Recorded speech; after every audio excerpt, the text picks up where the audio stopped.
దక్షిణాది రాష్ట్రాల్లో భారీ వర్షాలు కురుస్తున్నాయి. కర్ణాటక, తమిళనాడు, కేరళలో జోరుగా వానలు పడుతున్నాయి. ఎగువ ప్రాంతాల్లో కురుస్తున్న వర్షాలతో కావేరీ నదికి వరద పోటెత్తింది. ఇక తమిళనాడు త్రిచిలోని ముకుంబు డ్యాంకు భారీగా ఇన్ఫ్లో కొనసాగుతోంది. దీంతో గేట్లను ఎత్తి దిగువకు 24,700 క్యూసెక్కుల నీటిని కింద ఉన్న మెట్టూర్ డ్యాంకు వదులుతున్నారు అధికారులు.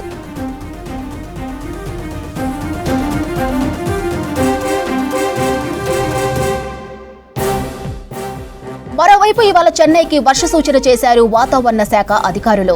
నీలగిరి, కోయంబత్తూర్, తేని, తెన్కాసి జిల్లాల్లో తేలికపాటి నుంచి మోస్తారు వర్షాలు పడే ఛాన్స్ ఉందన్నారు. ఇక మరోవైపు కేరళలోనూ జోరుగా వానలు పడుతున్నాయి.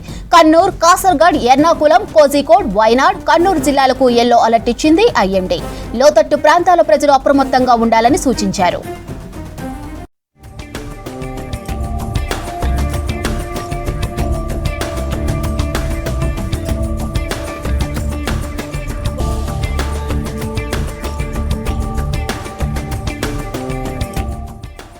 దక్షిణాది రాష్ట్రాల్లో భారీ వర్షాలు కురుస్తున్నాయి.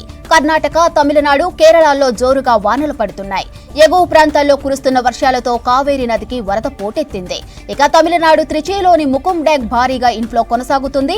దీంతో గేట్లను ఎత్తి దిగువకు 24,700 క్యూసెక్కుల నీటిని కింద ఉన్న మెట్టూర్ డ్యాంకు వదులుతున్నారు అధికారులు.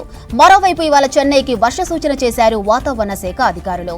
నీలగిరి, కోయంబత్తూర్, తేని, తెన్కాసి జిల్లాలో తేలికపాటి నుంచి మోస్తారు వర్షాలు పడే ఛాన్స్ ఉందన్నారు. మరోవైపు కేరళలోనూ జోరుగా వానలు పడుతున్నాయి. కన్నూర్, కాసర్గఢ్, ఎర్నాకుళం, కోజికోడ్, వైనాడ్, కన్నూర్ జిల్లాలకు యెల్లో అలర్ట్ ఇచ్చింది ఐఎండీ. లోతట్టు ప్రాంతాల ప్రజలు అప్రమత్తంగా ఉండాలని సూచించారు.